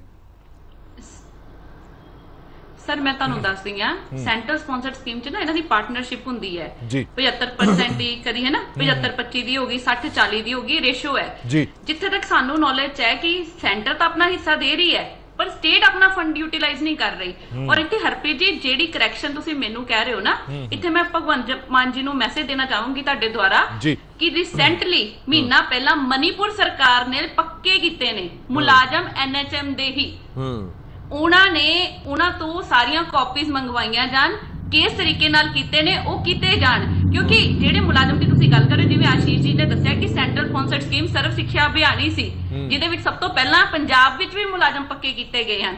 ਗੱਲ ਸਿਰਫ ਨੀਅਤ ਦੀ ਹੈ ਕਿ ਇਹ ਕਰਨਾ ਚਾਹਣ ਤਾਂ ਕਰ ਸਕਦੇ ਨੇ, ਨਹੀਂ ਕਰਨਾ ਚਾਹਣ ਤਾਂ ਫਿਰ ਚੰਨੀ ਸਰਕਾਰ ਵਾਂਗੂ ਇਹ ਐਲਾਨ ਵੀ ਜਿਹੜਾ ਸਿਰਫ ਐਲਾਨ ਹੀ ਰਹਿ ਜਾਣਾ, ਇਹਦੇ ਵਿੱਚ ਕੁਝ ਨਹੀਂ ਹੈ। ਔਰ ਇਹਦੇ ਵਿੱਚ ਵੀ ਦੱਸਣਾ ਚਾਹੂੰਗੀ ਕਿ ਭਗਤ ਸਿੰਘ ਦੀ ਸੋਚ ਤੇ ਭਗਵੰਤ ਮਾਨ ਜੀ ਚੱਲਦੇ ਨੇ, ਔਰ ਇਸ ਟਾਈਮ ਸਾਨੂੰ ਸਿਰਫ ਇੱਕ ਗੁਲਾਮੀ ਹੈ ਤੇ ਉਹ ਠੇਕੇ ਪ੍ਰਣਾਲੀ ਦੀ ਗੁਲਾਮੀ ਹੈ ਸਰ, ਜਿਹਦੇ 'ਚ ਹਰ ਮੁਲਾਜ਼ਮ ਫਸਿਆ ਹੋਇਆ ਆ। ਕਿਉਂਕਿ ਅੱਜ ਦੀਆਂ ਜਿਹੜੀਆਂ ਪੋਸਟਾਂ ਵੀ, ਮੈਨੂੰ ਤਾਂ ਹਰਪ੍ਰੀਤ ਜੀ ਇਹ ਕਿ ਜਿਹੜੀ 25,000 ਪੋਸਟਾਂ ਕੱਢੀਆਂ ਉਹ ਵੀ ਕਿਤੇ ਠੇਕੇ ਪ੍ਰਣਾਲੀ ਦੇ ਥਰੂ ਤਾਂ ਨਹੀਂ ਕੱਢੀਆਂ ਜਾ ਰਹੀਆਂ, ਕਿਉਂਕਿ ਨੋਟੀਫਿਕੇਸ਼ਨ ਤਾਂ ਸਾਡੇ ਵੀ ਆਏ ਸੀ, ਅਸੀਂ ਵੀ ਯੋਗ ਪ੍ਰਣਾਲੀ ਰਾਹੀਂ ਟੈਸਟ ਦੇ ਕੇ ਆਏ ਹੋਏ ਆ, ਪਰ ਆਏ ਅਸੀਂ ਕੱਚੀਆਂ ਨੌਕਰੀਆਂ ਤੇ ਆ। ਜੇ ਉਹੀ ਪੱਕੀਆਂ ਨੌਕਰੀਆਂ ਹੁੰਦੀਆਂ ਅੱਜ ਅਸੀਂ ਪੱਕੇ ਹੁੰਦੇ। ਕਸੂਰ ਸਿਰਫ ਸਰਕਾਰਾਂ ਦਾ ਆ, ਮੁਲਾਜ਼ਮਾਂ ਦਾ ਨਹੀਂ। ਮੁਲਾਜ਼ਮ ਬਹੁਤ ਟੈਲੈਂਟਡ ਨੇ, ਉਹ ਆਪਣੇ ਜਿਹੜੇ ਆ ਪੇਪਰ ਦੇ ਕੇ ਆਏ ਹੋਏ ਨੇ ਤੇ ਕੰਮ ਕਰ ਰਹੇ ਨੇ। ਸੋ ਅਸੀਂ ਇਹ ਚੀਜ਼ ਕਹਿੰਦੇ ਆ ਕਿ ਪਹਿਲਾਂ ਸਟੱਡੀ ਕਰੋ, ਜਿਵੇਂ ਆਸ਼ੀਸ਼ ਜੀ ਨੇ ਕਿਹਾ ਹਰਿਆਣਾ ਦੇ ਵਿੱਚ ਪੇ ਸਕੇਲ ਘੱਟੋ ਘੱਟ 1 ਸਾਲ 2 ਸਾਲ ਹੋ ਗਿਆ ਉਹਨਾਂ ਨੂੰ ਲੈਂਦਿਆਂ ਨੂੰ, pay scale regular pay scale ਤੇ NHM ਦੇ ਬੰਦੇ ਹੀ ਕੰਮ ਕਰ ਰਹੇ ਆ। ਔਰ ਰੀਸੈਂਟਲੀ ਮਨੀਪੁਰ ਸਟੇਟ ਨੇ ਰੈਗੂਲਰਾਈਜ਼ ਕਰ ਦਿੱਤਾ ਹੋਇਆ। ਉਹ ਭਗਵੰਤ ਮਾਨ ਜੀ ਦੀ ਗੱਲ ਸੀ ਕਿ ਜਿੱਥੋਂ ਮੈਨੂੰ ਚੰਗਾ ਮਿਲੂਗਾ ਉੱਥੋਂ ਮੈਂ ਲਵਾਂਗਾ। ਅਸੀਂ ਉਹਨਾਂ ਨੂੰ ਦੱਸ ਰਹੇ ਹਾਂ ਓਪਨ ਦੇ ਲਈ, IAS ਆਫੀਸਰ ਇਸੇ ਕਰਕੇ ਹੁੰਦੇ ਨੇ। ਸ਼ਾਇਦ ਪਿਛਲੀਆਂ ਸਰਕਾਰਾਂ ਦੀ ਜੋ ਕਮੀ ਰਹੀ ਹੈ ਉਹ ਇਹੀ ਰਹੀ ਹੈ, ਪਤਾ ਨਹੀਂ ਉਹਨਾਂ ਨੂੰ ਗਾਈਡ ਨਹੀਂ ਕੀਤਾ ਗਿਆ ਜਾਂ ਦੱਸਿਆ ਨਹੀਂ ਗਿਆ। ਸੋ ਭਗਵੰਤ ਮਾਨ ਜੀ ਖੁਦ ਬਹੁਤ ਸਟੱਡੀ ਕਰਦੇ ਨੇ। ਅਸੀਂ ਚਾਹੁੰਦੇ ਹਾਂ ਕਿ ਜਿਹੜੀ ਮਨੀਪੁਰ ਦੀ ਸਰਕਾਰ ਹੈ ਉਹਨਾਂ ਤੋਂ ਪੁੱਛਿਆ ਜਾਵੇ ਕਿ ਉਹਨਾਂ ਨੇ ਕਿਸ ਤਰੀਕੇ ਨਾਲ ਪੱਕੇ ਕੀਤੇ ਨੇ। ਵੈਸੇ ਤਾਂ IAS ਆਫੀਸਰਸ ਨੂੰ ਸਭ ਪਤਾ ਹੁੰਦਾ ਹੈ, ਕਿਉਂਕਿ ਜਦੋਂ ਸਰਵ ਸਿੱਖਿਆ ਅਭਿਆਨ ਵਾਲੇ ਹੋਏ ਹੁਸਨ ਲਾਲ ਜੀ ਸੀ ਜੀ ਉਹਨਾਂ ਦੁਆਰਾ ਜਿਹੜੇ ਆ ਪੱਕੇ ਕੀਤੇ ਗਏ ਸੀ, ਤਾਂ ਬਹੁਤ ਦੇਰ ਪ੍ਰਿੰਸੀਪਲ ਸੈਕਟਰੀ ਰਹੇ ਹੋਏ ਨੇ। ਕਿਉਂਕਿ ਸਿਰਫ ਇੱਕ ਨੀਅਤ ਹੁੰਦੀ ਹੈ ਸਰ, ਜੇ ਕਰਨਾ ਚਾਹਣਗੇ ਤੇ ਕਰ ਦੇਣਗੇ। ਔਰ ਸਾਡੇ ਵੱਲੋਂ ਤਾਂ ਇਹੀ ਹੈ ਕਿ ਇਹ ਸ਼ਲਾਘਾਯੋਗ ਫੈਸਲਾ ਇੰਤਜ਼ਾਰ ਰਹੇਗਾ ਉਹਦੇ ਵਿੱਚ ਨੈਸ਼ਨਲ ਹੈਲਥ ਸਪਾਂਸਰਡ ਸਕੀਮਸ ਲਈਆਂ ਜਾਂਦੀਆਂ ਨੇ ਜਾਂ ਨਹੀਂ ਲਈਆਂ ਜਾਂਦੀਆਂ, ਉਸ ਤੇ ਇੰਤਜ਼ਾਰ ਰਹੇਗਾ। ਔਰ ਸ਼ਰਤਾਂ ਕਿੱਦਾਂ ਦੀਆਂ ਰਹਿੰਦੀਆਂ ਨੇ ਜਾਂ ਨਹੀਂ ਰਹਿੰਦੀਆਂ ਉਹਦੇ ਤੇ ਵੀ ਆਪਣੀ ਨਜ਼ਰ ਬਣੀ ਰਹੇਗੀ। ਅਸੀਂ ਨਜ਼ਰ ਬਣਾਈ ਰੱਖਾਂਗੇ, ਤੁਹਾਡੀ ਆਵਾਜ਼ ਜ਼ਰੂਰ ਚੁੱਕਦੇ ਰਹਾਂਗੇ ਸਮੇਂ-ਸਮੇਂ ਤੇ। ਬਹੁਤ-ਬਹੁਤ ਧੰਨਵਾਦ ਆਸ਼ੀਸ਼ ਜਲਾਹਾ ਜੀ ਤੁਹਾਡਾ ਵੀ, ਡਾਕਟਰ ਪ੍ਰਭਜੋਤ ਜੱਬਲ ਤੁਹਾਡਾ ਵੀ। ਅਸੀਂ ਲਗਾਤਾਰ ਮੁਲਾਜ਼ਮਾਂ ਦੀ ਆਵਾਜ਼ ਬਣਦੇ ਰਹੇ ਹਾਂ, ਭਾਵੇਂ ਜਿਹੜੀ ਮਰਜ਼ੀ ਸਰਕਾਰ ਰਹੀ ਹੋਵੇ। ਹੁਣ ਸਵਾਲ ਇਹ ਖੜਾ ਹੁੰਦਾ ਕਿ ਜਿਹੜਾ ਇਹ ਫੈਸਲਾ ਕੀਤਾ ਗਿਆ 35,000 ਮੁਲਾਜ਼ਮ ਪੱਕੇ ਕਰਨ ਦਾ, ਸ਼ਲਾਘਾਯੋਗ ਫੈਸਲਾ, ਸਾਰੇ ਮੁਲਾਜ਼ਮ ਵੀ ਕਹਿ ਰਹੇ ਨੇ ਸ਼ਲਾਘਾਯੋਗ ਹੈ, ਪਰ ਸਾਰਿਆਂ ਦਾ ਖਦਸ਼ਾ ਇਹ ਰਹਿੰਦਾ ਇੰਪਲੀਮੈਂਟੇਸ਼ਨ ਤੇ ਕਿ ਇੰਪਲੀਮੈਂਟੇਸ਼ਨ ਕਿਵੇਂ ਹੋਏਗੀ। ਕਿਉਂਕਿ ਪੰਜਾਬੀ ਦੀ ਕਹਾਵਤ ਹੈ ਕਿ ਦੁੱਧ ਦਾ ਸੜਿਆ ਹੋਇਆ ਲੱਸੀ ਵੀ ਫੂਕਾ ਮਾਰ-ਮਾਰ ਪੀਂਦਾ ਹੈ। ਇਹ ਦੁੱਧ ਦੇ ਸੜੇ ਹੋਏ ਨੇ, ਇਸ ਕਰਕੇ ਲੱਸੀ ਨੂੰ ਵੀ ਫੂਕਾ ਮਾਰ ਰਹੇ ਨੇ ਕਿ ਇਹਨਾਂ ਦਾ ਹਾਲ ਪਿਛਲੀ ਵਾਰ ਦੀ ਤਰ੍ਹਾਂ ਨਾ ਹੋਵੇ। ਇਸ ਕਰਕੇ ਇੰਤਜ਼ਾਰ ਰਹੇਗਾ ਕੋਈ ਸ਼ਰਤਾਂ ਤੇ ਕਿਸ ਤਰ੍ਹਾਂ ਦੇ ਕਿਸ ਕੈਟੇਗਰੀ ਦੇ ਮੁਲਾਜ਼ਮ ਸ਼ਾਮਲ ਕੀਤੇ ਜਾਂਦੇ ਨੇ। ਪੈਟਰੋਲ ਡੀਜ਼ਲ ਦੇ ਰੇਟ ਵੱਧ ਗਏ ਨੇ, ਕੁਕਿੰਗ ਗੈਸ ਦੇ ਰੇਟ ਵੱਧ ਗਏ ਨੇ। ਕੁਝ ਸਮਾਂ ਪਹਿਲਾਂ ਹੀ ਥੋਕ ਦੇ ਰੇਟ, ਡੀਜ਼ਲ ਥੋਕ ਦੇ ਰੇਟ ਵੀ ਵਧੇ ਸੀਗੇ 25 ਰੁਪਏ ਲੀਟਰ, ਸਿੱਧਾ ਹੀ 25 ਰੁਪਏ ਲੀਟਰ। ਔਰ ਇਹ ਦਾਅਵਾ ਕੀਤਾ ਜਾ ਰਿਹਾ ਸੀ ਕਿ ਇਸ ਦੇ ਨਾਲ ਆਮ ਜਨਤਾ ਨੂੰ ਕੋਈ ਖਾਸਾ ਫਰਕ ਪੈਣ ਨਹੀਂ ਵਾਲਾ, ਕਿਉਂਕਿ ਆਮ ਜਨਤਾ ਦਾ ਥੋਕ ਦੇ ਨਾਲ ਕੋਈ ਲੈਣਾ ਦੇਣਾ ਨਹੀਂ ਹੁੰਦਾ, ਪਰ ਸਿੱਧਾ ਨਿਆ ਅਸਿੱਧੇ ਤਰੀਕੇ ਨਾਲ ਜ਼ਰੂਰ ਲੈਣਾ ਦੇਣਾ ਇਸ ਦੇ ਨਾਲ ਹੁੰਦਾ। ਉਹ ਤਫਸੀਲ ਦੇ ਨਾਲ ਅਸੀਂ ਤੁਹਾਨੂੰ ਸਮਝਾਵਾਂਗੇ ਕਿ ਕਿਵੇਂ ਲੈਣਾ ਦੇਣਾ ਹੁੰਦਾ, ਔਰ ਆਉਣ ਵਾਲੇ ਸਮੇਂ ਦੇ ਵਿੱਚ ਕੀ ਰੇਟ ਹੋਰ ਵੱਧ ਸਕਦੇ ਨੇ ਜਾਂ ਨਹੀਂ ਵੱਧ ਸਕਦੇ, ਜਾਂ ਫਿਰ ਜਿਹੜਾ ਪਹਿਲਾਂ ਖਦਸ਼ਾ ਜਤਾਇਆ ਜਾ ਰਿਹਾ ਸੀਗਾ ਕਿ ਚੋਣਾਂ ਦਾ ਤੇ ਚੋਣ ਨਤੀਜਿਆਂ ਦੀ ਉਡੀਕ ਕੀਤੀ ਜਾ ਰਹੀ ਹੈ, ਉਸ ਤੋਂ ਬਾਅਦ ਰੇਟ ਵਧਾਏ ਜਾਣਗੇ। ਕਿ ਇਹ ਸਭ ਕੁਝ ਉਵੇਂ ਹੀ ਹੋਇਆ ਜਿਵੇਂ ਸੋਚਿਆ ਜਾ ਰਿਹਾ ਸੀਗਾ, ਔਰ ਰੇਟ ਇੱਥੇ ਥੰਮ ਜਾਣਗੇ ਜਾਂ ਹੋਰ ਵਧਣਗੇ, ਕਿਉਂਕਿ ਯੂਕਰੇਨ ਤੇ ਰਸ਼ੀਆ ਦੇ ਵਿੱਚ ਤਣਾਅ ਜਿਹੜਾ ਲਗਾਤਾਰ ਵੱਧ ਹੀ ਰਿਹਾ, ਘਟਣ ਦਾ ਨਾਂ ਨਹੀਂ ਲੈ ਰਿਹਾ। तमाम ਖਬਰਾਂ ਤੇ ਜਾਣਕਾਰੀ ਦਿਆਂਗੇ। ਸਾਡੇ ਨਾਲ ਦੋ ਖਾਸ ਮਹਿਮਾਨ ਵੀ ਜੁੜੇ ਰਹਿਣਗੇ। ਸਭ ਤੋਂ ਪਹਿਲਾਂ ਗ੍ਰਾਫਿਕ ਦੇ ਜ਼ਰੀਏ ਤੁਹਾਨੂੰ ਦੱਸਦੇ ਹਾਂ ਕਿ ਕੀ ਰੇਟ ਵਧੇ ਨੇ। ਆਮ ਲੋਕਾਂ ਨੂੰ ਮਹਿੰਗਾਈ ਦਾ ਇੱਕ ਝਟਕਾ ਲੱਗਿਆ, ਲੋਕਾਂ ਦੀ ਜੇਬ ਤੇ ਭਾਰੀ ਬੋਝ ਪੈਣ ਵਾਲਾ ਆਉਣ ਵਾਲੇ ਸਮੇਂ ਦੇ ਵਿੱਚ। ਪੈਟਰੋਲ, ਡੀਜ਼ਲ ਤੇ LPG ਦੀਆਂ ਕੀਮਤਾਂ ਵੱਧ ਚੁੱਕੀਆਂ ਨੇ। 14.2 ਕਿਲੋ ਦਾ ਸਿਲੰਡਰ 949 ਰੁਪਏ 50 ਪੈਸੇ ਹੋ ਗਿਆ। ਲਗਭਗ 50 ਰੁਪਏ ਜਿਹੜੇ ਨੇ ਉਹ ਵਧਾ ਦਿੱਤੇ ਗਏ ਨੇ। ਪੈਟਰੋਲ ਡੀਜ਼ਲ ਦੀਆਂ ਕੀਮਤਾਂ ਦੇ ਵਿੱਚ 80 ਪੈਸੇ ਦਾ ਵਾਧਾ ਕਰ ਦਿੱਤਾ ਗਿਆ। ਇਸੇ ਤਰ੍ਹਾਂ ਥੋਕ ਡੀਜ਼ਲ ਦੀਆਂ ਕੀਮਤਾਂ ਦੇ ਵਿੱਚ 25 ਰੁਪਏ ਪ੍ਰਤੀ ਲੀਟਰ ਦਾ ਵਾਧਾ ਕੀਤਾ ਗਿਆ। ਹੁਣ ਸਵਾਲ ਇਹ ਖੜਾ ਹੁੰਦਾ ਕਿ ਕੀ ਥੋਕ ਦੇ ਰੇਟਾਂ ਦਾ ਆਮ ਲੋਕਾਂ ਤੇ ਅਸਰ ਪਏਗਾ? ਰੇਟ ਵਧਾਉਣ ਦੇ ਲਈ ਚੋਣਾਂ ਖਤਮ ਹੋਣ ਦੀ ਉਡੀਕ ਤਾਂ ਨਹੀਂ ਕੀਤੀ ਜਾ ਰਹੀ ਸੀ। ਇਹ ਸਭ ਕੁਝ ਇਸੇ ਤਰ੍ਹਾਂ ਹੀ ਲੱਗ ਰਿਹਾ ਫਿਲਹਾਲ। ਸਾਡੇ ਨਾਲ ਦੋ ਖਾਸ ਮਹਿਮਾਨ ਜੁੜੇ ਹੋਏ ਨੇ ਇਸ ਪੂਰੇ ਮੁੱਦੇ ਤੇ ਗੱਲਬਾਤ ਕਰਨ ਦੇ ਲਈ। ਡਾਕਟਰ AC ਵੈਦ ਸਾਹਿਬ ਮੌਜੂਦ ਨੇ, ਮਸ਼ਹੂਰ ਅਰਥਸ਼ਾਸਤਰੀ ਨੇ। ਮੌਂਟੀ ਸਹਿਗਲ ਸਾਹਿਬ ਬੁਲਾਰ ਨੇ ਪੈਟਰੋਲ ਪੰਪ ਡੀਲਰ ਐਸੋਸੀਏਸ਼ਨ ਦੇ। ਬਹੁਤ ਬਹੁਤ ਸਵਾਗਤ ਹੈ ਦੋਵੇਂ ਮਹਿਮਾਨਾਂ ਦਾ ਇਸ ਪੂਰੀ ਵਿਚਾਰ ਚਰਚਾ 'ਚ ਜੁੜੇ ਰਹਿਣ ਦੇ ਲਈ। ਸਹਿਗਲ ਸਾਹਿਬ, ਮੈਂ ਸ਼ੁਰੂਆਤ ਤੁਹਾਡੇ ਤੋਂ ਕਰਾਂਗਾ, ਕਿਉਂਕਿ ਮੈਨੂੰ ਯਾਦ ਹੈ ਕਿ ਲਾਸਟ ਡਿਬੇਟ ਜਦੋਂ ਮੈਂ ਕੀਤੀ ਸੀਗੀ ਔਰ ਉਹਦੇ ਵਿੱਚ ਮੈਨੂੰ ਲੱਗ ਰਿਹਾ ਸੀਗਾ ਕਿ ਪੈਟਰੋਲ ਡੀਜ਼ਲ ਦੀ ਮਾਰ ਪੈਣ ਵਾਲੀ ਹੈ। ਕੀ ਇਸ ਨੂੰ ਦੋਹਰੀ ਮਾਰ ਕਹਿ ਸਕਦੇ ਹਾਂ ਕਿ ਪੈਟਰੋਲ ਡੀਜ਼ਲ ਦੇ ਰੇਟ ਤਾਂ ਵਧੇ ਹੀ ਨੇ, ਪਰ ਥੋਕ ਦੇ ਵਿੱਚ ਜਿਹੜਾ ਡੀਜ਼ਲ ਦਾ ਰੇਟ ਵਧਿਆ ਉਹਦਾ ਆਮ ਲੋਕਾਂ ਤੇ ਕੋਈ ਅਸਰ, ਕੋਈ ਪ੍ਰਭਾਵ ਪਏਗਾ? ਹਰਪ੍ਰੀਤ ਜੀ, ਗੱਲ ਇਸ ਤਰ੍ਹਾਂ ਹੈ ਵੀ ਜਿੱਦਾਂ ਤੁਸੀਂ ਇਸ ਡਿਬੇਟ ਦੇ ਵਿੱਚ ਇਸ ਮੁੱਦੇ ਨੂੰ ਲੈ ਕੇ ਥੋੜੇ ਦਿਨ ਪਹਿਲਾਂ ਵੀ ਮੇਰੇ ਨਾਲ ਡਿਸਕਸ਼ਨ ਕੀਤੀ ਸੀ ਔਰ ਮੈਂ ਉਸ ਟਾਈਮ ਵੀ ਇਹੀ ਦੱਸਿਆ ਸੀ ਵੀ ਇੰਟਰਨੈਸ਼ਨਲ ਮਾਰਕੀਟ ਦੇ ਵਿੱਚ ਜਿਹੜੇ ਕਰੂਡ ਦੇ ਪ੍ਰਾਈਸਿਸ ਨੇ ਉਹ ਯੂਕਰੇਨ ਔਰ ਰਸ਼ੀਆ ਦੇ ਵਾਰ ਦੀ ਸਿਚੁਏਸ਼ਨ ਦੇ ਵਿੱਚ ਆ ਕੇ ਬਹੁਤ ਜ਼ਿਆਦਾ ਜੰਪ ਕਰ ਗਏ ਔਰ ਇੰਨੀ ਤੇਜ਼ੀ ਨਾਲ ਜੰਪ ਕਰ ਰਹੇ ਨੇ ਔਰ ਅੱਜ ਵੀ ਫਲਕਚੁਏਸ਼ਨ ਬਹੁਤ ਹਾਈ ਹੋ ਰਹੀ ਹੈ। ਅੱਜ ਦਾ ਜਿਹੜਾ ਟੌਪ ਸੀਗਾ ਬ੍ਰੈਂਟ ਕਰੂਡ ਦਾ ਉਹ ਲਗਭਗ $119 ਤੱਕ ਸੀਗਾ। ਪਿੱਛੇ 16 ਤਰੀਕ ਨੂੰ ਇਹ $97-98 ਰਹਿ ਗਿਆ ਸੀ ਔਰ ਪੀਕ ਤੇ ਜਦੋਂ ਗਿਆ ਪਿੱਛੇ ਥੋੜੇ ਦਿਨ ਪਹਿਲਾਂ ਉਹ $139 ਤੱਕ ਚਲਾ ਗਿਆ ਸੀਗਾ। ਤਾਂ ਮੈਂ ਸਮਝਦਾ ਕਿ ਜਿਹੜੀ ਇਹ ਬਹੁਤ ਵੱਡੀ ਫਲਕਚੁਏਸ਼ਨ ਹੋ ਰਹੀ ਹੈ ਮਾਰਕੀਟ ਦੇ ਵਿੱਚ, ਇਹਦਾ ਡਾਇਰੈਕਟ ਇੰਪੈਕਟ ਔਰ ਇਨਫੈਕਟ ਇਹਦਾ ਡਾਇਰੈਕਟ ਇੰਪੈਕਟ ਇੱਕ ਕੰਟਰੀ ਜਿਹੜੇ ਕਰੂਡ ਪਰਚੇਸ ਕਰਦੇ ਨੇ ਉਹਨਾਂ ਤੇ ਇਮੀਡੀਏਟਲੀ ਤਾਂ ਨਹੀਂ ਪੈਂਦਾ, ਲੇਕਿਨ ਹਾਂ ਨੋ ਡਾਊਟ ਕਿ ਆਉਣ ਵਾਲੇ ਸਮਾਂ ਦੇ ਵਿੱਚ ਇਹਦੇ ਜਿਹੜੇ ਇਫੈਕਟਸ ਨੇ ਉਹ ਜ਼ਰੂਰ ਦੇਖੇ ਜਾ ਸਕਦੇ ਨੇ। ਬਟ ਡੈਫੀਨਿਟਲੀ ਇਹਦਾ ਇਫੈਕਟ ਪਿਆ ਹੈ ਔਰ ਜਿਹਦੇ 'ਚ ਥੋਕ ਦੇ ਜਿਹਨੂੰ ਬਲਕ ਕੰਜ਼ਿਊਮਰ ਕਹਿੰਦੇ ਨੇ ਉਹਨਾਂ ਵਾਸਤੇ ਤੇਲ ਕੰਪਨੀਆਂ ਨੇ ਰੇਟ ਵਧਾਏ ਆ। ਉਹਦੇ ਵਿੱਚ ਟਰਾਂਸਪੋਰਟ ਸਿਸਟਮ ਵੀ ਆਉਂਦਾ ਹੈ, ਉਹਦੇ ਵਿੱਚ ਫਲੀਟ ਓਨਰਸ ਹੁੰਦੇ ਨੇ ਔਰ ਇੰਡਸਟਰੀਜ਼ ਹੁੰਦੀਆਂ ਨੇ। ਸੋ ਮੈਂ ਸਮਝਦਾ ਵੀ ਕਿਤੇ ਨਾ ਕਿਤੇ ਜਿਹੜਾ ਬਲਕ ਕੰਜ਼ਿਊਮਰ ਵਾਸਤੇ ਰੇਟ ਵਧਾਇਆ ਗਿਆ 25 ਰੁਪਏ ਲੀਟਰ, ਉਹ ਤਾਂ 101% ਇਨਫਲੇਸ਼ਨ ਨੂੰ ਕੰਪੋਨੈਂਟ ਨੂੰ ਵਧਾਏਗਾ ਹੀ ਵਧਾਏਗਾ। ਜਿਹੜਾ ਅੱਜ ਤੋਂ ਤੇਲ ਦੀਆਂ ਕੀਮਤਾਂ ਇੱਕ ਆਮ ਰਿਟੇਲਰ ਤੇ ਆਮ ਛੋਟੇ ਕੰਜ਼ਿਊਮਰ ਦੇ ਜਿਹੜੇ ਵਧਾਣੇ ਸ਼ੁਰੂ ਕੀਤੇ ਨੇ, ਅੱਜ 80 ਪੈਸੇ ਵਧੇ ਔਰ ਮੈਨੂੰ ਲੱਗਦਾ ਵੀ ਜਿਸ ਤਰੀਕੇ ਨਾਲ ਇਹਨਾਂ ਦਾ ਜਿਹੜਾ ਡਿਫਰੈਂਸ ਹੈ ਪ੍ਰਾਈਸ ਡਿਫਰੈਂਸ, ਕਿਉਂਕਿ ਮੇਰੇ ਕੋਲ ਇੱਕ ਡਾਕੂਮੈਂਟ ਹੈਗਾ ਜਿਹੜਾ ਮੈਂ ਅੱਜ ਹੀ ਡਾਊਨਲੋਡ ਕੀਤਾ ਸੀਗਾ, ਇਹਦੇ ਵਿੱਚ ਵੀ ਬੜਾ ਕਲੀਅਰਲੀ ਦਿਖ ਰਿਹਾ ਕਿ ਪਿੱਛੇ ਜਦੋਂ 29 ਰੁਪਏ ਪਰ ਬੈਰਲ ਦੀ 29 ਰੁਪਏ ਪਰ ਲੀਟਰ ਦੀ ਇਹਨਾਂ ਦੀ ਬੇਸ ਪ੍ਰਾਈਸ ਸੀਗੀ ਅੱਜ ਤੋਂ 2 ਸਾਲ ਪਹਿਲਾਂ ਦੀ ਗੱਲ ਹੈ, ਤੇ ਹੁਣ 49 ਰੁਪਏ ਬੇਸ ਪ੍ਰਾਈਸ ਦਿਖਾ ਰਹੇ ਨੇ। ਤਾਂ 20 ਰੁਪਏ ਲੀਟਰ ਤੇ ਬੇਸ ਪ੍ਰਾਈਸ 'ਚ ਇੰਕਰੀਜ਼ ਹੋ ਗਿਆ ਔਰ ਟੈਕਸਸ ਟੁਕਸਿਸ ਪਾ ਕੇ ਮੈਂ ਤਾਂ ਸਮਝਦਾ ਵੀ 25 ਤੋਂ 27 ਰੁਪਏ ਦੇ ਕਰੀਬ ਜਿਹੜਾ ਹੈਗਾ ਉਹ ਹੁਣ ਇੰਕਰੀਜ਼ ਜਿਹੜੀ ਹੈ ਉਹ ਸਾਡੇ ਸਾਹਮਣੇ ਦਿਖ ਰਹੀ ਹੈ।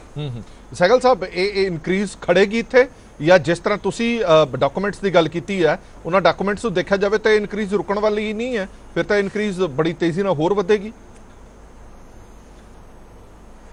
ਹਰਪ੍ਰੀਤ ਜੀ ਦੇਖੋ, ਗੱਲ ਇਹ ਮੈਂ ਉਹੀ ਤੁਹਾਨੂੰ ਬਾਰ-ਬਾਰ ਕਹਿ ਰਿਹਾ ਵੀ ਵੈਸੇ ਤਾਂ ਚਲੋ ਆਪਾਂ ਇਹਨਾਂ ਸਾਰੇ ਕਰੂਡ ਪ੍ਰਾਈਸਿਸ ਨੂੰ ਲੈ ਕੇ ਭਾਵੇਂ ਵਰਲਡ ਦੀ ਕ੍ਰਾਈਸਿਸ ਸਿਚੁਏਸ਼ਨ ਜਿਹੜੀ ਬਣੀ ਵੀ ਹੋਈ ਹੈ ਉਹਦੇ ਚ ਲੈ ਕੇ ਅਸੀਂ ਬ੍ਰੈਂਟ ਕਰੂਡ ਜਾਂ ਨਾਈਮੈਕਸ ਨੂੰ ਫੋਲੋ ਕਰਦੇ ਆ, ਲੇਕਿਨ ਇੱਕ ਪਾਸੇ ਜਿੱਥੇ ਗਵਰਨਮੈਂਟ ਆਫ ਇੰਡੀਆ ਨੇ ਇੱਕ ਬੜਾ ਵੱਡਾ ਡਿਸੀਜਨ ਲਿਆ ਹੈ ਉਹਦੇ ਵਿੱਚ ਜਿਵੇਂ ਰਸ਼ੀਆ ਤੋਂ ਇਹਨਾਂ ਨੇ 3 ਮਿਲੀਅਨ ਬੈਰਲਸ ਦਾ ਆਰਡਰ ਦਿੱਤਵਾਇਆ, ਇੰਡੀਅਨ ਆਇਲ ਕਾਰਪੋਰੇਸ਼ਨ ਨੇ ਵੀ ਦਿੱਤਾ ਹੈ, 2 ਮਿਲੀਅਨ ਬੈਰਲ ਦਾ ਹਿੰਦੁਸਤਾਨ ਪੈਟਰੋਲੀਅਮ ਨੇ ਵੀ ਦਿੱਤਾ ਹੈ ਔਰ ਰਸ਼ੀਆ ਨੇ ਆਫਰ ਕੀਤਾ ਇੰਡੀਆ ਨੂੰ ਵੀ ਅਸੀਂ ਤੁਹਾਨੂੰ ਕਰੂਡ ਜਿਹੜਾ ਆ ਉਹ ਮਾਰਕੀਟ ਨਾਲੋਂ 20 ਤੋਂ 25% ਸਸਤਾ ਦੇਵਾਂਗੇ।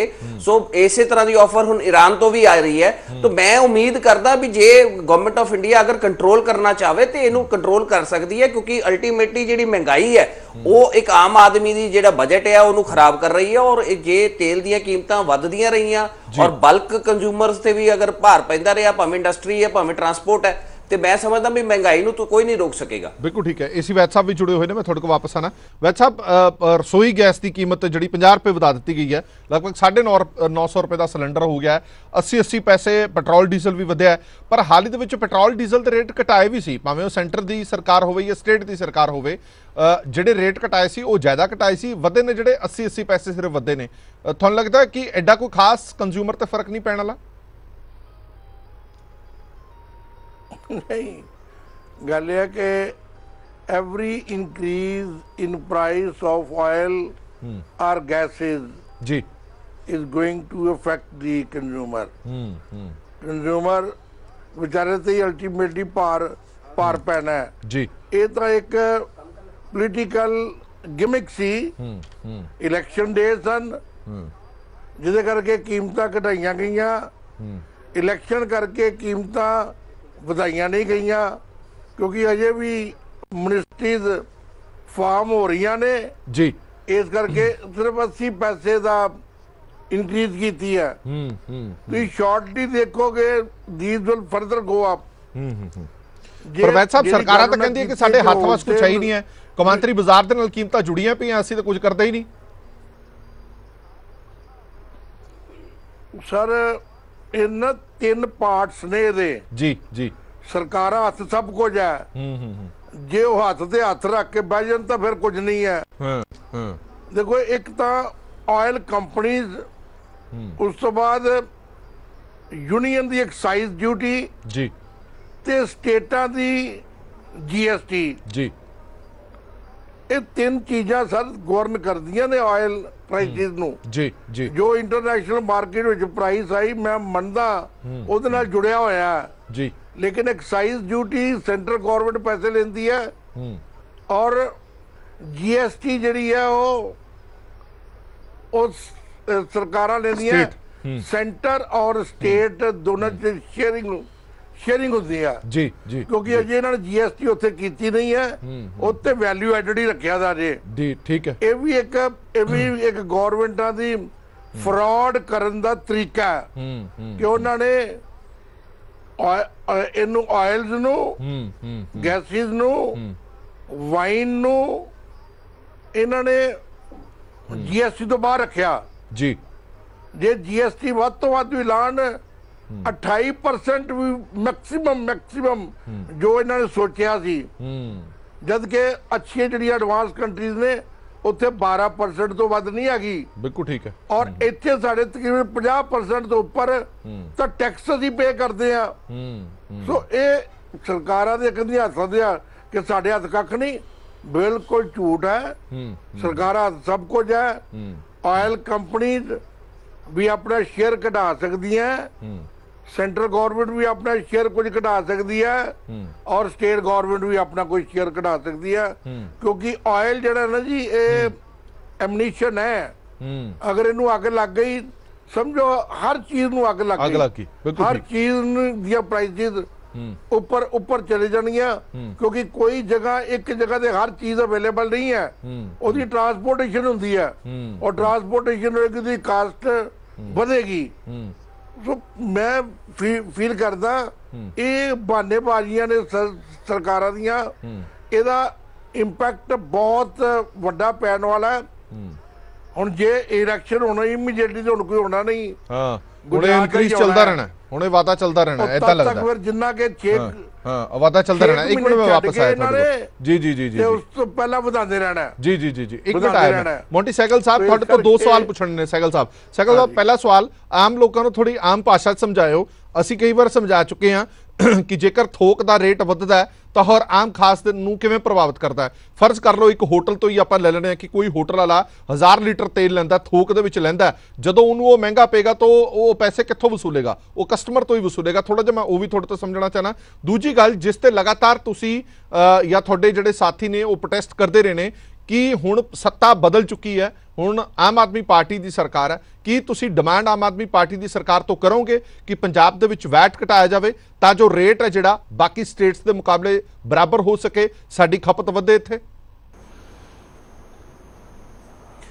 हरप्रीत जी तुसी बहुत अच्छा क्वेश्चन मेरे तो पूछे और मैं धन्नवादी हाँ तुहाडा भी मैनूं तुसी ये मौका दिता भी मैं आम लोगों नूं और जनता नूं भी इस बारे रूबरू होके तुहाडे चैनल ते दस सकां भी ये जिहड़ा थोक दा रेट वधिया 25 रुपए लीटर, इहदा बिल्कुल 100% डायरैक्ट इंपैक्ट ऑन इन्फ्लेशन है।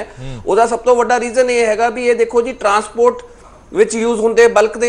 ਦੂਸਰਾ ਇਹ ਜਿਹੜਾ ਸਾਡੇ ਰੋਡ ਟਰਾਂਸਪੋਰਟ ਸਿਸਟਮ ਹੈਗਾ, ਬੱਸਾਂ ਹੈਗੀਆਂ ਸਰਕਾਰੀ, ਇਹਨਾਂ 'ਚ ਯੂਜ਼ ਹੁੰਦਾ, ਹੋਟਲ ਇੰਡਸਟਰੀ 'ਚ ਯੂਜ਼ ਹੁੰਦਾ, ਹੋਰ ਜਿਹੜੀਆਂ ਵੀ ਇੰਡਸਟਰੀਜ਼ ਹੈਗੀਆਂ ਭਾਵੇਂ ਉਹ ਕਿਸੇ ਤਰੀਕੇ ਦੀ ਮੈਨੂਫੈਕਚਰਿੰਗ ਇੰਡਸਟਰੀਜ਼ ਨੇ ਉਹਨਾਂ ਵਿੱਚ ਯੂਜ਼ ਹੁੰਦਾ। ਸੋ ਹਰ ਚੀਜ਼ ਦੇ ਵਿੱਚ ਜੇ ਤੇਲ ਦੀ ਕੀਮਤਾਂ ਵੱਧ ਜਾਣਗੀਆਂ ਔਰ ਬਲਕ ਦੇ ਵਿੱਚ 25 ਰੁਪਏ ਲੀਟਰ ਮਹਿੰਗਾ ਵਿਕੇਗਾ ਤੇ ਉਹਦਾ ਇੰਪੈਕਟ ਜਿਹੜਾ ਉਹ ਆਪਣੇ ਪ੍ਰੋਡਕਟ ਤੇ 100% ਹੈ ਕਿ ਉਹ ਆਏਗਾ। ਲੇਕਿਨ ਜਿਹੜੀ ਚੀਜ਼ ਤੁਸੀਂ ਮੈਨੂੰ ਕਹਿ ਰਹੇ ਹੋ ਵੈਟ ਦਾ ਤੇ ਵੈਟ ਸਾਹਿਬ ਵੀ ਕਹਿ ਰਹੇ ਸੀ ਵੀ GST it is not in GST, it is still in VAT. ਔਰ ਅਸੀਂ ਆਪ ਬਹੁਤ ਸਾਲਾਂ ਤੋਂ ਇਸ ਚੀਜ਼ ਤੇ ਡਿਮਾਂਡ ਕਰ ਰਹੇ ਹਾਂ ਵੀ ਵਨ ਨੇਸ਼ਨ ਵਨ ਰੇਟ ਹੋਣਾ ਚਾਹੀਦਾ, ਜੀਐਸਟੀ ਦੇ ਵਿੱਚ ਸਾਡੇ ਪ੍ਰੋਡਕਟਸ ਨੂੰ ਲਿਆਉਣਾ ਚਾਹੀਦਾ, ਕਿਉਂਕਿ ਵੈਟ ਦੀ ਜਿਹੜੀ ਡਿਸਪੈਰਿਟੀ ਹੈ, ਵੈਟ ਦੇ ਵਿੱਚ ਜਿਹੜੀ ਪੈਰਿਟੀ ਹੈਗੀ ਹੈ, ਵੱਖਰੇ ਸਟੇਟਾਂ ਦਾ ਵੱਖਰਾ ਟੈਕਸ ਸਿਸਟਮ ਬਣਿਆ ਹੋਇਆ, ਉਹਦੇ ਕਾਰਨ ਸਮਗਲਿੰਗ ਬਹੁਤ ਹੁੰਦੀ ਹੈ। ਔਰ ਖਾਸ ਤੌਰ ਤੇ ਜਿਵੇਂ ਹੁਣ ਪੰਜਾਬ ਦੇ 5 ਤੋਂ 6 ਜ਼ਿਲ੍ਹੇ ਜਿਹੜੇ ਖਾਸ ਤੌਰ ਤੇ ਹਿਮਾਚਲ ਦੇ ਨਾਲ ਲੱਗਦੇ ਨੇ, ਉਹਦੇ ਚ ਮੁਹਾਲੀ ਵੀ ਇੱਕ ਇੰਪੋਰਟੈਂਟ ਜ਼ਿਲ੍ਹਾ ਹੈ, ਚੰਡੀਗੜ੍ਹ ਵੀ ਉਹਦੇ ਗੁਆਂਢ ਚ ਆਉਂਦਾ, ਉੱਥੇ 4 ਰੁਪਏ ਤੋਂ 5 ਰੁਪਏ ਲੀਟਰ ਡੀਜ਼ਲ ਮਹਿੰਗਾ, ਸਾਡਾ ਪੰਜਾਬ ਦਾ ਮਹਿੰਗਾ, ਉਹਨਾਂ ਦਾ ਸਸਤਾ ਹੈ। ਸੋ ਕਿਤੇ ਨਾ ਕਿਤੇ 400-500 ਕਰੋੜ ਰੁਪਏ ਦਾ ਰੈਵਨਿਊ ਜਿਹੜਾ ਅੱਜ ਅਸੀਂ ਪੰਜਾਬ ਦਾ ਸਰਕਾਰ ਨੂੰ ਘਾਟਾ ਹੋ ਰਿਹਾ, ਜਿਹੜਾ ਵਿਚ we are losing towards Himachal Pradesh, ਉਹ ਵੀ ਅਸੀਂ ਵਾਪਸ ਲਿਆ ਸਕਦੇ ਹਾਂ ਜੇ ਅਸੀਂ ਇੱਕ ਵਾਰੀ ਟੈਕਸਸ ਨੂੰ ਰੀਅਲਾਈਨ ਕਰਕੇ ਔਰ ਇਹਨਾਂ ਨੂੰ ਦੁਬਾਰਾ ਜਾਂ ਤਾਂ ਆਪਸ ਚ ਬਰਾਬਰ ਕੀਤਾ ਜਾਵੇ ਜਾਂ ਇਹਨੂੰ ਜੀਐਸਟੀ ਦੇ ਕੰਪੋਨੈਂਟ ਦੇ ਵਿੱਚ ਲੈ ਕੇ ਆਇਆ ਜਾਵੇ, ਸੋ ਦੈਟ ਵੀ ਸਾਡੇ ਜਿਹੜੇ ਬਾਰਡਰ ਡਿਸਟ੍ਰਿਕਟਸ ਦੇ ਆਊਟਲੈਟਸ ਨੇ, ਇੱਕ ਤਾਂ ਉਹਨਾਂ ਦੀ ਸੇਲ ਵਧੇਗੀ, ਦੂਸਰੀ ਪੰਜਾਬ ਦੀ ਜਿਹੜੀ ਰੈਵਨਿਊ ਹੈ, ਜਿਹੜਾ ਗਵੰਡੀ ਸੂਬਿਆਂ ਨੂੰ ਜਾ ਰਿਹਾ ਹੈ, ਭਾਵੇਂ ਉਹ ਮਾਫੀਆ ਦੇ ਥਰੂ ਜਾ ਰਿਹਾ, ਸਮਗਲਿੰਗ ਦੀ ਸ਼ੇਪ ਚ ਆ ਰਿਹਾ ਜਾਂ ਇਨਡਾਇਰੈਕਟ ਸਮਗਲਿੰਗ ਹੋ ਰਹੀ ਹੈ ਕਿ ਅਗਰ ਕੋਈ ਕੰਜ਼ਿਊਮਰ ਉਸ ਸਟੇਟ ਦੇ ਵਿੱਚ ਜਾਂਦਾ ਔਰ ਉੱਥੋਂ ਤੇਲ ਭਰਾ ਕੇ ਵਾਪਸ ਆ ਜਾਂਦਾ ਤੇ ਪੰਜਾਬ ਨੂੰ ਤਾਂ ਕੁਝ ਵੀ ਨਹੀਂ ਮਿਲਦਾ। ਸੋ ਅਸੀਂ ਉਮੀਦ ਕਰਦੇ ਹਾਂ ਸਾਡੀ petrol pump dealer association Punjab ਨੇ ਇੱਕ ਵਾਰੀ ਨਹੀਂ ਕਈ ਵਾਰੀ ਇਸ ਮੁੱਦੇ ਨੂੰ ਲੈ ਕੇ, ਤੁਸੀਂ ਲੋਕਾਂ ਨੇ ਵੀ, ਸਾਡਾ ਮੀਡੀਆ ਨੇ ਵੀ ਬਹੁਤ ਸਾਥ ਦਿੱਤਾ, ਅਸੀਂ ਇਸ ਨੂੰ ਲੈ ਕੇ ਸਰਕਾਰਾਂ ਨੂੰ ਜਗਾਉਣ ਦੀ ਬਹੁਤ ਕੋਸ਼ਿਸ਼ ਕੀਤੀ ਹੈ। ਔਰ ਵੈਰੀ ਰੀਸੈਂਟਲੀ ਜਦੋਂ ਜਾਂਦੀ ਚੰਨੀ ਸਾਹਿਬ ਮੁੱਖ ਮੰਤਰੀ ਸੀ ਔਰ ਉਹਨਾਂ ਨੇ ਇੱਕ ਅਨਾਉਂਸਮੈਂਟ ਕੀਤਾ ਸੀ, 8 ਨਵੰਬਰ ਦੀ ਗੱਲ ਹੈ, ਜਿਸ ਤੋਂ ਬਾਅਦ ਮੇਰੇ ਖਿਆਲ ਨਾਲ ਫਿਰ ਉਸ ਤੋਂ ਬਾਅਦ ਕੋਈ ਚੇਂਜਸ ਵੀ ਨਹੀਂ ਹੋਈਆਂ ਪੰਜਾਬ ਦੇ ਵਿੱਚ ਜਾਂ ਪੂਰੇ ਹਿੰਦੁਸਤਾਨ ਦੇ ਵਿੱਚ ਪੈਟਰੋਲ ਡੀਜ਼ਲ ਦੀ ਪ੍ਰਾਈਸਿਸ ਨੂੰ ਲੈ ਕੇ। ਅਸੀਂ ਇਹ ਉਮੀਦ ਲਾਉਂਦੇ ਸੀ ਵੀ ਉਸ ਜਿਹੜਾ ਉਹਨਾਂ ਦਾ ਰਿਲੀਫ ਦੇਣਾ ਸੀ ਪੰਜਾਬ ਦੀ ਸਰਕਾਰ ਨੂੰ, ਉਹ 10 ਰੁਪਏ ਲੀਟਰ ਪੈਟਰੋਲ ਦੇ ਨਾਲ 10 ਰੁਪਏ ਲੀਟਰ ਡੀਜ਼ਲ ਦਾ ਵੀ ਦੇਣਾ ਚਾਹੀਦਾ ਸੀ, ਜੋ ਕਿ ਸ਼ਾਇਦ ਉਹ ਚੂਕ ਕਰ ਗਏ ਲਾਸਟ ਮੂਮੈਂਟ ਤੇ ਆ ਕੇ।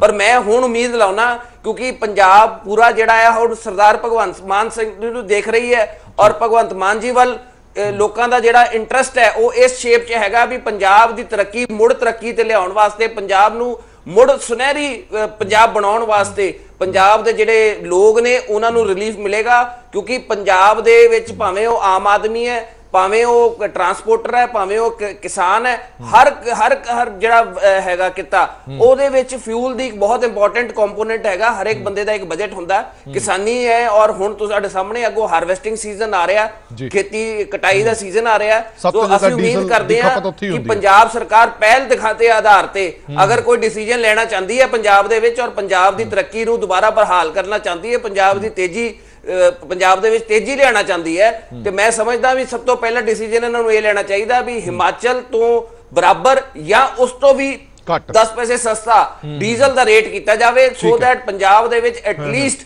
इंस्टेंट रिलीफ है पंजाब के लोगों को मिल जाएगा। बिल्कुल ठीक है। इसी वैद साहब तो ले लें। इसी वैद साहब यही मैं थोड़ा तो पूछण लगा सीगा कि लगातार हुण एक खदशा जताया जा रहा है कि रेट वधणगे, पेट्रोल डीजल कुकिंग गैस के रेट वधणगे।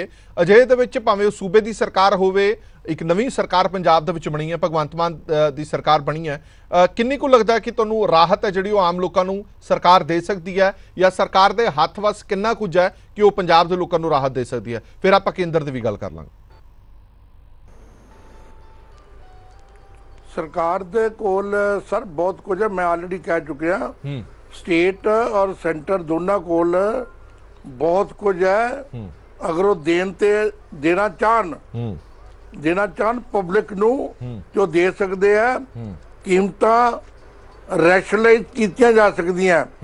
सब तो पहले तो मेरा क्वेश्चन ये है जी कि हिमाचल प्रदेश, हरियाणा, पंजाब, चंडीगढ़ एक दूजे तो किन्ने क डिस्टेंट दे ने, सारियां दी बाउंड्रियां लगदियां, ते इन्हां सारियां स्टेटां दे विच क्यों अलग अलग प्राइस है? एक प्राइस क्यों नहीं है? एक्साइज ड्यूटी तो एक हो गई जी, why value added is not one, why companies rates are not one. ਇਹ ਬਦਨੀਤੀ ਹੈ ਸਰਕਾਰਾਂ ਦੀ, ਲੋਕਲ ਸਰਕਾਰਾਂ ਦੀ ਵੀ, ਜਿਹੜੀਆਂ ਸਟੇਟ ਸਰਕਾਰਾਂ ਨੇ ਉਹਨਾਂ ਦੀ ਵੀ ਬਦਨੀਤੀ ਹੈ, ਜਿਹਦੇ ਕਰਕੇ ਜਿਹੜੇ ਲੋਕ ਆ ਉਹ ਪਬਲਿਕ ਸਫਰ ਕਰਦੀ ਹੈ।